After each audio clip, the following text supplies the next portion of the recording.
Welcome to Loleventvods. Watch the full game of today's LPL 2025 matchup. And the Misfortune gone as well. Varus getting to be, I think, going to be the first pick, or that Kalista we were talking about before the break. Maybe. It has been consistently banned on red side this entire series alongside Skarner and Rumble. By the way, Skarner has not gotten picked a single time. It has been banned in every single game of the LPL split, and the Kalista not going to get through, but this does open up for a Varus first pick in FPX. If this goes through, I don't think they'll hesitate.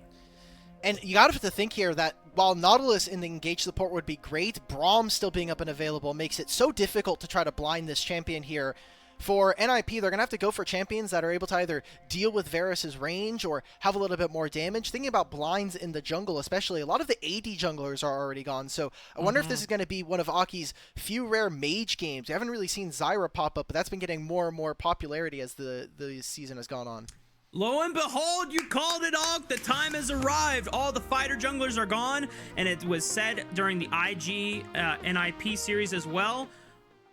Once the pool opens up, throw a Zyra in there, throw a Brand in there. Hell, even a Lilia would have sufficed here, but, you know, Zyra, I think, just still reigning as one of the best champions you can slot in that role, but Shadow's gonna throw down the gauntlet and says, you know what, I got a mage too, and his name is Karthus. Low-key, I was kind of wondering if we were going to get that Evelynn. The Evelynn's kind of real for Shadow. It's a bit of a small pocket pick for him, so wouldn't have been surprised to see that. Maybe that's something we get as a treat later on into the year, but NIP now, they have a pretty strong topside Bruiser now matched with a pretty good farming jungle, but we're seeing two AP junglers here. Frontline is going to be so important, and so on the back end of this draft, thinking of tank champions are going to still be up and available that can buy time and buy space for someone like Karthus and the Zyra. And not only this is a nice pickup for Doinb on the Sylas, but it's a pretty decent denial from Care, as one of the games where FPX looks like they could have won was off of a tank Sylas performance from Care. Unfortunately, just not enough to get them over the finish line, but now Care's champion pool being restricted even further. I'm looking through like his career and his past, and there's honestly a variety of champions that he could pull out. I'm not going to really call out any other than the Kassadin, but I don't know if a situation has really popped up, but it was one that he had a lot of success on in prior years with FPX. What happens here, Mark, if we get like it would be really, it'd be quite cringe, but maybe we get the Lee Sin mid from Care. I feel like it would be, a great gauntlet thrown. Look, you're playing into Sylas mid here. We expect that this Sylas is going to be here for Doinb. If you're trying to go for absolute mid, if you're just trying to get counter picks and you want an AD jungle or you want an AD mid to pair alongside this Karthus, things to consider here. That AD pull for Care has not been particularly kind. Maybe it's just a Tristana in the mid lane. That is definitely something that's up and available here for FPX. As what are NIP going to be going for? They just want in full empowerment for these melees. Sivir there for Leave, I think, is great when we talk about being able to build frontline with these two solo lanes. Could also be a Lucian for Care. I know that's not necessarily a marksman that many mid laners are going to these days, but it was something that Care was still playing, I want to say, during the Demacia Cup. Obviously, he played one during the 1v1, but Alec, you're getting so damn good at these predictions. You know, if this hover goes through, bam, Tristana locked in. I mean, if you want to guarantee priority in the mid lane, especially against a melee champion like Sylas, ain't no better marksman champion than Tristana. What top lane here is Sheer going to go for? I love that NIP. We didn't talk about it before, but taking away the Renekton, one of the big three champions here for Sheer. Last year was the Jax, the Renekton as well, Cassante being a big one. So we'll see what else he's going to reach for. He's going to go for the full scaling. This FPX team, they want to go late. They have this Varus to apply poke in the early game, get them some action early on, but come 2-3 items, if we're able to hit that 25-30 minute mark, Karthus and Tristana are going to be such big players for this team. What is the last pick? A Nico for PP God. Now, we know that FPX had a stellar performance with the Nico support for Jouet in their series against RNG. Now PP God gets the throw down for a performance of his own. And, you know, Sivir is not necessarily thought of the typical pairing, but Sivir gives you a giant movement speed boost when she pops her ultimate. That's a nice way to accelerate your Nico into the backline and get a Pop Blossom off. And think about the ultimates that are also going to be able to pair with Sylas taking the Nautilus ult, so they always have pick potential on the enemy team. You can have an Ornn ultimate for crying out loud, right? There's so many options here for NIP to actually turn a fight on them, and so it's going to be really interesting for me how this bot lane pair gets out of the lane, because Sivir and Nico double range bot lane into this Varus and Nautilus. You're not going to have a lot of access to wave clear. You're going to lose out on the 2v2 in terms of damage, and when we talk about dives, you have a Zyra diving you under your turret as Varus Nautilus, man. Like, it is so difficult to play. I want to see where these junglers are going to be pathing early on, and it is going to be on Shadow to make sure that he's able to at least protect his lanes and make sure that his jungle camps are not getting attacked. But it's such a difficult task to do, because if you are asked to protect your lanes as someone like a Karthus, that's like the opposite of what you're trying to accomplish. You want your lanes to be self-sufficient so that you can power farm to your heart's content, get that full clear rotation before you move out on the map.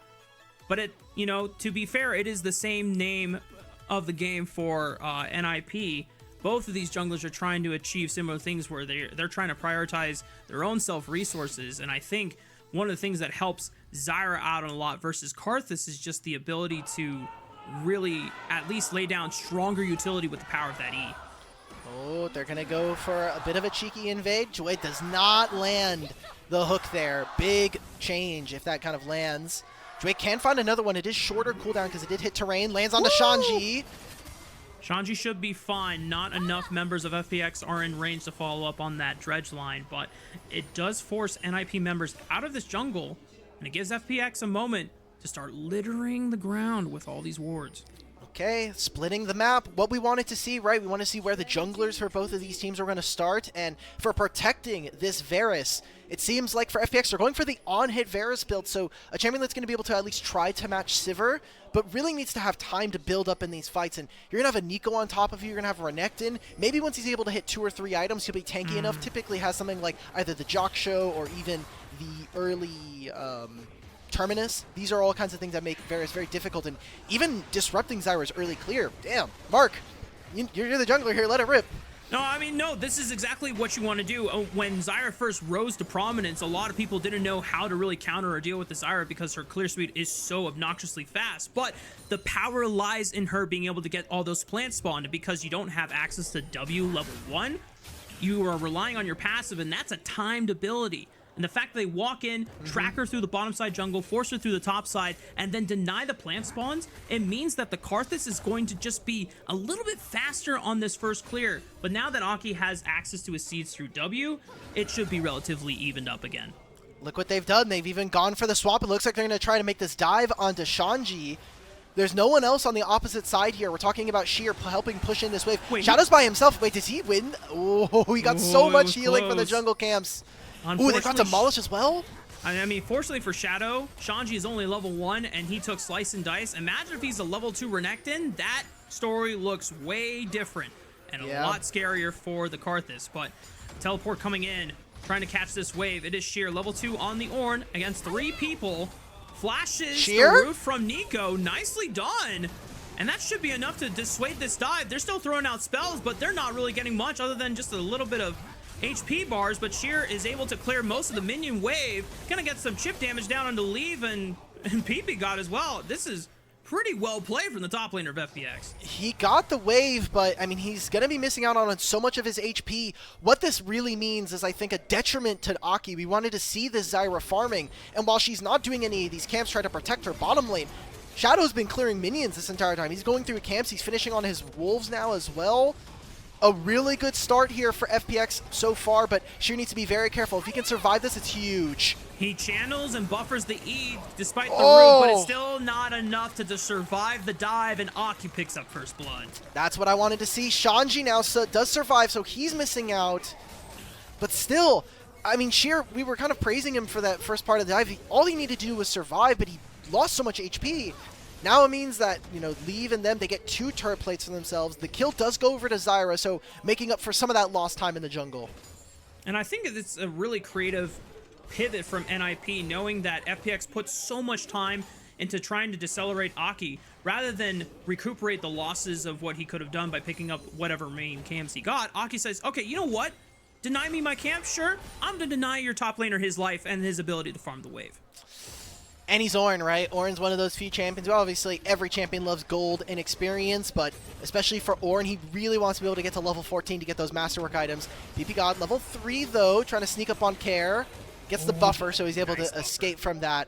And I wonder where the reset is going to be coming in here, because Care probably close to a really big item purchase, and we do have the grub spawning in a minute and a half, so any chip damage they're able to grab or some space here for Doimi to pick up this wave is really appreciated.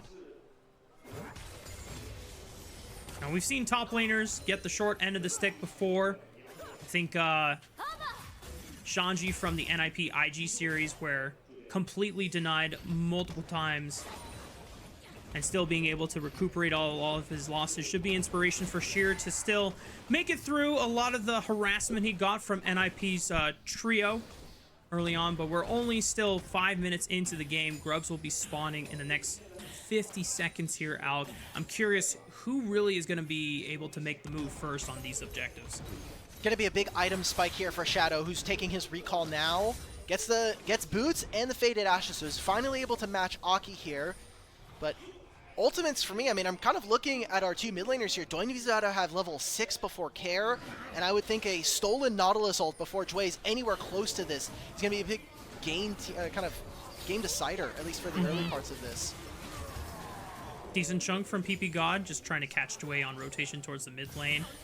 About 10 seconds out before these grubs do spawn, as you already pointed out. Doinby just dinging level 6 now, and he's actually laning against Sheer. He's going to take Call of the Forge God. He doesn't have teleport, but if he's able to clear this wave and beeline straight towards the top side of the map, that's a powerful ultimate to have in your back pocket. Are they timing the summoner spell? Because they should know that Sheer doesn't have teleport. They need to make this play instantly. Aki flashes out. And it's going to be not a single grub taken quite yet. Remember, big control of mid here from NIP coming out from the Sivir. And FPX, I think they can walk in. I mean, Shadow is not showing any inclination of getting into the river. And yes, they burned flash for flash onto Aki, but he still has the rest of his teammates being able to collapse in. So grubs, first rotation secured for NIP. And there's no inclination that the rest of FPX are going to try to trade, at least for the first dragon of the game. So NIP might be able to get both objectives as they look for a pinch. PP God gets snagged up by the dredge line. Shadow deals a lot of damage with those Skittles. And Leave is going to use the pressure that he has on this Sivir to try and force him back. And like we said, no dragon immediately taken by FPX. But they lose control of mid again. I mean, we were talking about so much fighting to try to get damage onto PP God, but bot needed to get a reset in. Jway as well had already spent a lot of his time and had to get the refresh. I don't know, I feel like you lose so much positioning here, especially for someone like the Sivir, having a natural CS advantage for themselves and buying the Cull very early on. The Sivir is going to get closer and closer to those 3 items faster than your Karthus is right now, and as soon as you lose access through the mid lane, I think this game becomes very tough for FPX. You're missing out on having access to the Raptor camp, which is so important for a lot of farm junglers, right? It's one of those camps that you just need to be able to grab for. Yeah. And it's so easy to pick up, especially if you're Karthus. But if you lose that, that is a big source of income and experience that you're just slowly bleeding out. And then you slowly get outpaced. And that's how a lot of these matchups can swing when your team is able to control the mid-wave push and just push into that side of the jungle. Now, this dragon is still up for contest. The rest of NIP still maintaining full control of the mid-wave and then just using the priority to bounce around and continue to push that vision line further and further into the jungle. We've got 3 grubs as well. Maybe they make a play on this top side once Doinby catches this wave. If Sheer walks up a little too far, they can grab an ultimate, maybe grab the summoner spell out from Sheer. But a lot of damage going over towards this bottom side. They're going to give up mid control to try to make a play onto Shanji. Shadow's in position, and this bottom lane from FPX are en route. Shanji does have Dominus available, so if he needs to, he can just pop the ulti and clear the next wave if they opt in for the dive. Doesn't look like that's going to be the case here as they return their bot lane to the mid lane, trying to catch the wave. And there was a trade of essentially camps, but looks like Aki got more than what Shadow was able to get. Sheer just trying to use the Call of the Forge God to clear this minion wave, and Doinby chunking him as much as he can. There we go. Shanji's popped the ultimate, though. He's cleared the minion wave. I don't think this is going to be much of a play. Jway doesn't even have ultimate quite yet. He's nowhere near level 6, so talk about the experience differential. PP God's about to tick over, but they're going to have that Pop Blossom coming through. They're still trying to zone shear off of this wave, and they're the ones with the grub, so they'll deal extra damage alongside it. And Jway and Kair are going to try again. Shaji no longer having access to Dominus. Jway has to lead the charge here. The flash, the double slice and dice, trying to avoid it all. And Jway lives with a sliver of HP. How much damage is going on in the top side, though? Yes, it's a Tristana, and Aki walks into Shadow. Oh, he misses the root, but it's still a lot of damage just from the power of the plants and the ultimate. Shadow forced the flash. He's going to use the Blast Cone to get himself away from Aki's hands. The rest of NIP, they're on the top side. Look at this turret. It's just eviscerated. Maybe they grab it here. We've got Grub spawning in 45 seconds. If they take this turret, they're not going to have time to really reset, get back out of the map. Although, you look at where FPX are, maybe there's a small window where you can abuse them. Looks like they're trying to clear out the rest of their bottom side of the map, pick up where Shanji is on the bottom. I mean, Kair doesn't have teleport. This might just be an angle for NIP to grab 6 grubs. I think Doinby can really decide whether FPX will want to challenge or not. I mean, Call of the Forge God might not be, again, available based on Silas's hack cooldown, or hijack, I should say, but he can grab this Nautilus ultimate, and that's still a pretty damn good engage tool. He could also look for Chain of Corruptions. That's also a powerful pick tool. Doinby's already setting himself up his position, and there it is. Def Charge acquired. Level 8, he's got some AP in his back pocket. It's going to be 6 grubs going over to NIP. So dangerous to play, especially once they start to kind of get in position for some of these fights. You're talking about Doinby on a side lane, this Renekton on a side lane. It's going to be very difficult to deal with, and something that if you lose a team fight, suddenly the entire map explodes. So we need to see how NIP are able to play off of objectives and draw FPX to fights, because so far it's been some skirmishes, but really a pretty calm game, all things considering. Yeah, only 1 kill apiece, but the gold lead is slowly getting the feeling that it will start to balloon for NIP.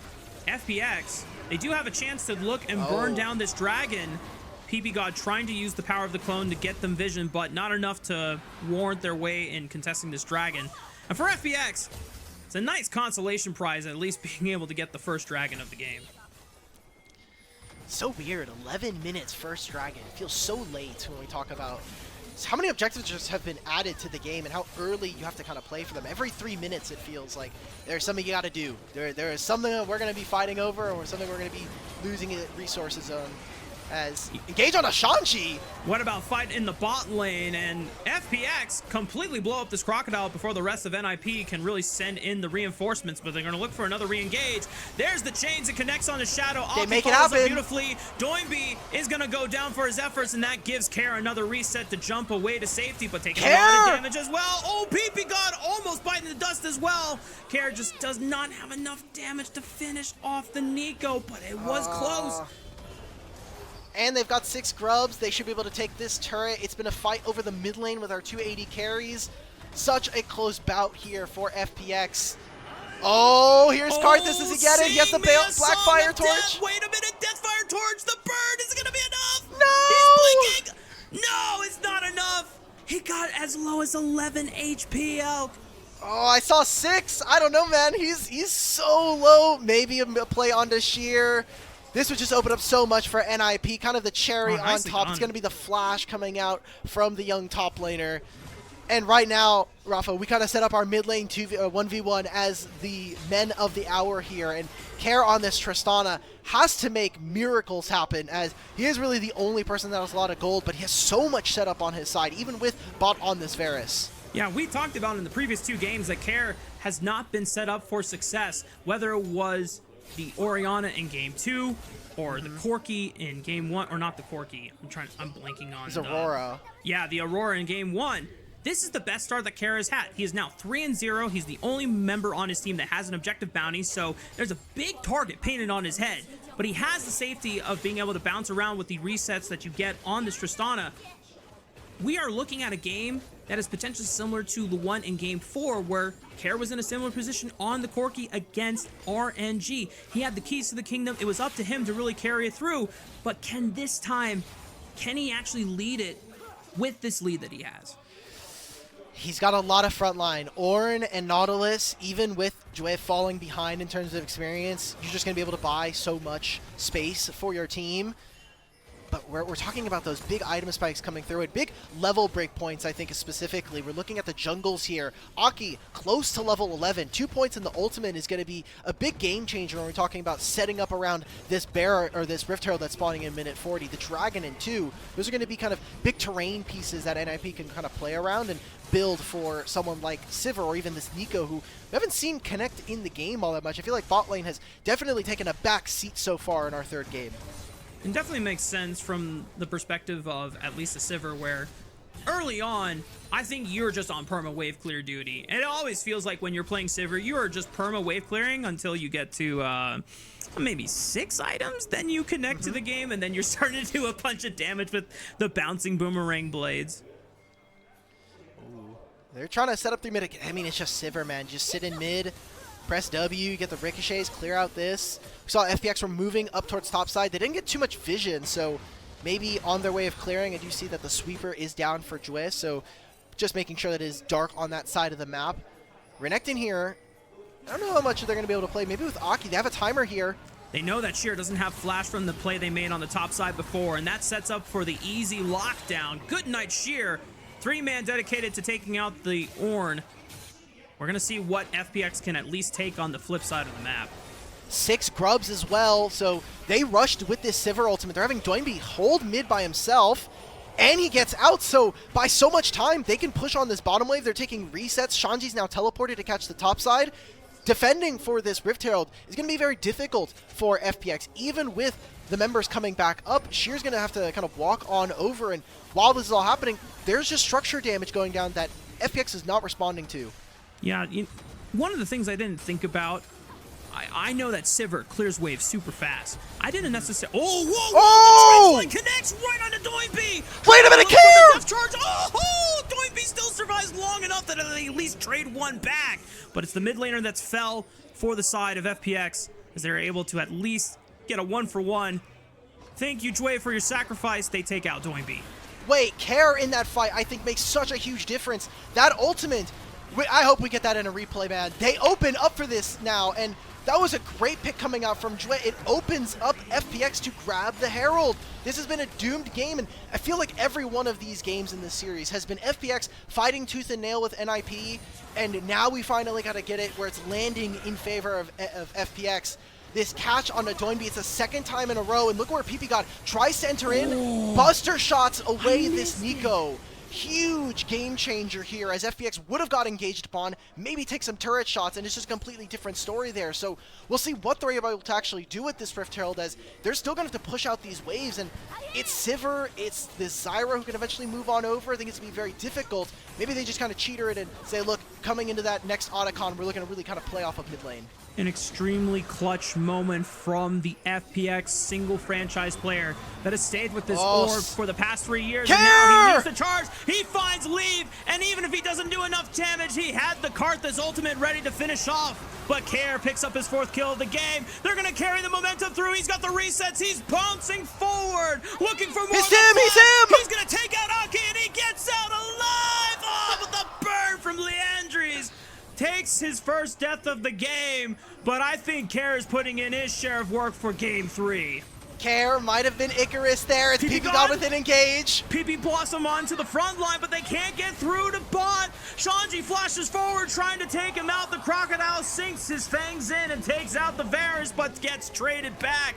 FPX find themselves still rocketing ahead of NIP. And with the gold lead, we said that for FPX, they wanted to get into a game that was going to that 25-30 minute mark. We're at 18, and the gold is just barely even. Look at the item completions. As we go into this replay, we wanted to see Care take those signs of life and move forward, lead from the front. They get the spell shield off of Leave, which opens up for the explosive shot, and then look at how much damage is here. I mean, PP Got's trying to find the engage, but this fight is so desynced by NIP.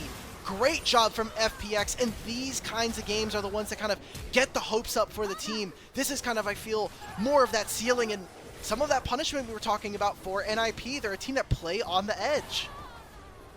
Yeah, like you said, the the disrespect for how some of these objectives are being set up. NIP are just not giving enough patience. I don't know if it's patience or just totally overestimating what they can do in some of these oh my god, wait, he's in that scenarios. flash, he's dead! Oh, Care, no! Care, no! Oh, maybe, just a little overextended. Remember, he didn't have the flash after going super aggressive and Super Saiyan on the river fight just a couple minutes ago. NIP, don't waste a moment and punish. What happened? We came out of the replay and everything's gone. They got the shutdown onto Care. I think I heard in the audience mic just the pure sound of shock coming out from everybody, because this needed to be the spot where Care shows respect. Look at where his team is on the map. There's no one here to defend him. So he loses out on his ultimate, still ends up going down. The turret falls as well, and that shutdown going over to Doinby, a player who he has been falling behind in this game, and while does have the feats of strength, he is not in that same position that we've seen him in the last couple of games. And suddenly, the shadows of Game 4 against RNG are starting to slip back into the crevices of FPX's mind, where they had such a huge lead off of the back of Care's marksman champion. These picks cannot be carelessly given away, as another one goes over to the hands of NIP.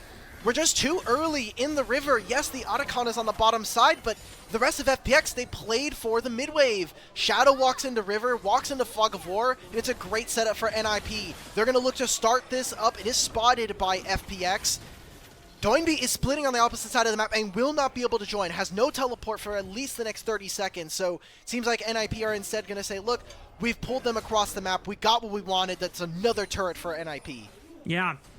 Goal secured for NIP. Yeah, the Otacon does not get burned now, and they're going to have to wait for the next opportunity to look to start it, but it's that pressure game. It's the map using to their advantage of how strong Doinby can be in a side lane, especially when you have 6 Void Grubs in your arsenal. It just puts FPX in such a chokehold of trying to decide, how are we allocating lane assignments? Who is answering who? Do we actually give up pressure for the objective and just give NIP a free way to take one of these off the map?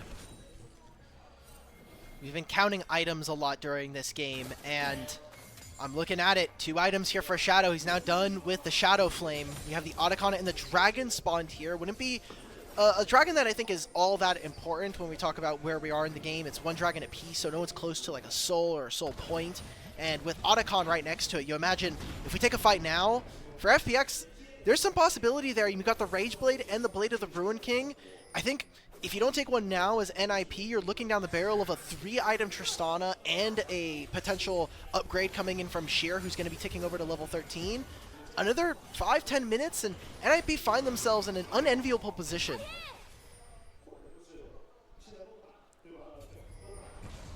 It's so tense. You can tell that the mood, the once jovial mood of FPX at the beginning of Game 3, where they had probably off a break, tried to hype themselves back up, and it was working to their favor in the early stages of the game. They're starting it's it no up. longer the same case. 3,000 gold down. NIP have teleported their members into the river, trying to jockey for position as Jway tries to send it for the engage, but Doinby with the Call of the Forge God, PP God with the engage. It's That's flashed one by though. multiple members. Good turnaround by FPX as they take out the support. They're doing it. Here we go. Shadow unleashes the Call of the Requiem as gets a lot of burst damage down into NIP, but the Strangler is still alive. Mid laner and top laner still alive for NIP. And it's enough to bully away the members of FPX since they do not have a jungler anymore. Shadow was taken out of the fight. A 4v3. FPX want to gamble their chances and do not give a free dragon over to the side of NIP. They don't want NIP to finish this, but they do still need to catch up on some of these waves. You cannot be staying too far out on the map. For FAX, just take the fight win. There's no reason to continue to contest for this dragon. Just contend to your side lanes and just take the team fight win for yourself. It has been NIP slowly eking out goal leads every so often, while most of it here for FPX is in favor of Care. Everybody else is down some varying amounts of gold, and the supports this game it's been a bit rough for the both of them. PP God has not been able to really find that much of an engage, and Jway has been falling further and further behind when we talk about this. Great escape coming out from Care. And this damage, we started to see resets here. I think if Kara is able to get maybe a Navori quick Flicker Blade soon, or whatever his third item is, no one's going to be able to get on top of this champion. The Buster Shot just makes it so difficult to get on him as a melee champ. Yeah. And it's so tough to still jump into a team that still has Zyron and all abilities available. Oh no! Dway might have overstepped here. Death Charge being used on the very same champion. Maybe a turnaround. Where's Kara? Here. He's dead though! Pops the stasis, but Dway's gone. Kara's forced to retreat over the side wall. Doinby now gonna pursue. Shanji also in the back line. The Renekton. This Crocodile's so scary, but they get pushed away thanks to the Buster Shot, and it gives Bat enough reprieve to be able to take him down with the piercing arrow. That's the Dragon, though, going over to NIP, and it looks like they're going to start up this Otacon. Shadow has just been getting caught after caught, with Jue as well. The two of them not really being able to sync up, and while Kara leaves, they get the kills, and it's a flash from the Tristan, which isn't as big of an investment, but just things to consider with how hyper-mobile some of the members of NIP can be. You gotta look at this team fight. Kara comes in off of a side lane, but who is able to hit here? Varus is not dealing all that much damage, misses out on an arrow there. Kara's all by himself, and they're just isolated. And some of the bruisers here, Shanji just doing a lot of dirty work on this Renekton. And even though he dies, he did his job, right? He completely pushed the backline out, and it gives enough space for the rest of his team to clean up on the pick that he found on the Shadow, which opens up the Otacon to be secured. And now, somehow, NIP find themselves in the same position that they always managed to bring themselves to in the prior two games. In the wins that they found against IG, this roster that, to be quite frank, we didn't really know what to expect out of them, especially with Doinby joining the roster. But man, for them to potentially be #1 seed of this group would really just shake up the entire ecosystem of LPL. Yeah. Big question mark, especially, and it feels like most of the members, all of the members, are having their small highlight moments, right? We're talking about Leave with so many great performances like that Jhin game that we saw, or even PP on his Engage. Despite it, it feels like everybody's kind of picking up their weight. Baron's going to be started, and FPX are nowhere near. Shadow is literally going to the opposite side of the map. They're buying time here for Care, getting him vision, making sure that he's able to have time here. Did pick up the Navori Flicker Blade, so those explosive charges are going to be dealing a lot of damage and be coming out very, very frequently. Yeah, I think FPX just know that there's no way that they can really contest a team fight right now when they're down this much gold, just trying to pick up any remnants of standing gold. Oh god, through Baron these 6 grubs. Baron 6 Void Grubs. That's just so much structure damage that you can inflict in a rapid amount of time, and FPX can't just let that happen go freely. I mean, NAP, if they are given any time on these base structures, it's just gone in a heartbeat. They only lost one turret, so not all that bad for right now. In 30 seconds with this Otacon, gonna be maybe looking here for FPX. Nice job from Doinby. Picks up the bottom lane wave, and once that's pushing, teleports in top lane so that they can continue to go. It's the Ornn ultimate from Doinby. Doinby. Oh, he finds Shadow! Shadow once again! And the Karthus is not going to even pop the Requiem, because I don't even think that there is a chance to find a kill trade back onto NIP. They get what they wanted, pushing in through the mid wave, unlocking that inhibitor, and they're going to do the same thing on the top side. Oh my god, I mean, Care, his flash is not going to be up. Maybe they're going to make a defense, but still Baron here. Another mid-wave is in tow. NIP can continue for this if they really want to, but recognizing that the Dragon spawning in 3 minutes, they're going to just take their recalls. They have a lot of gold, I'm going to be assuming they're going to be spending in the time coming. And the gold lead balloons even further, Alec. Damn. This Zyra from Aki has benefited greatly from the fact that FPX have not been able to push further on some of these engages. They're always on the back foot. It's Shanji and Doinby and PP God leading the charge, pushing them forward as Aki trying to get a little cheeky. Just clears out the entire minion wave, was hoping to see if he could snag a Tristana in the mix as well, but, you know, no harm, no foul. Still will be strong enough to contest for the Dragon. Yeah. No Zyra ult, maybe there's a, if they're willing to kind of force for it, they'll know that they're down at least one piece coming into that fight, but yeah, it's tough, and especially for FPX, it feels so bad because a lot of these games have had moments of greatness, moments of near being able to take down an NIP. There's been some team fights that have been going in their favor, but it just, everything in between has not been particularly clean, and we'll see what this means for FPX. A loss here would mean that it is almost impossible for them to make it out of this group, and definitely looking towards Split 2 with so many young names, especially. Oh my god, Shadow's almost dead. chunked out again. Doinby has just been completely ruthless with all these hijacked ultimates, singling out the Karthus every single time they look for the siege. And now all 3 inhibitors have been taken down and completely exposed. Super minions, double super minions I should say, are going to be pouring in through every lane. And that just opens up the entire map. Nothing belongs to FPX at this point, Alk. No, not even their Nexus. I think their Nexus is about to get repossessed by NIP. They might be taking them. They might be taking him home with them. And it's a good look for NIP. Yes, it still has a lot of the NIP isms that are going on. Random team fight in the mid game that puts us at jeopardy. And then a strong late game assault coming from long side lanes, playing forward and playing really deep around the map. I love that from NIP. And again, one of the strengths of a player like Doinby coming on through for the roster. So what we expected, I think, but still exciting nonetheless for both of these teams. For NIP, it would be them going forward and getting first in the group, getting access to double elim in playoffs. And for FPX, kind of a long road for a split 2 performance. Yeah, we have to remind everyone that this is, once again, pretty much a full rebuild of the entire roster, save for Care, who is, still the remaining franchise player after 3 years. But Sheer, Shadow, and Sorrow in the jungle role, Bot and Jway are all part of this new roster, and PP God leads the charge with the Pop Blossom. Just gets another flash out of Bot. No sums for the Varus. The rest of NIP pushing forward onto the Nexus Tower. Shanji flashing forward, looking for the flashless. Varus should be enough damage. Not quite to take him out, but NIP should have the firepower to burn through the Nexus Towers and burn through the Nexus all exposed. And all FPX can do is just watch as the base crumbles. Doinby styling on them, doing tricks on it. GG, well played.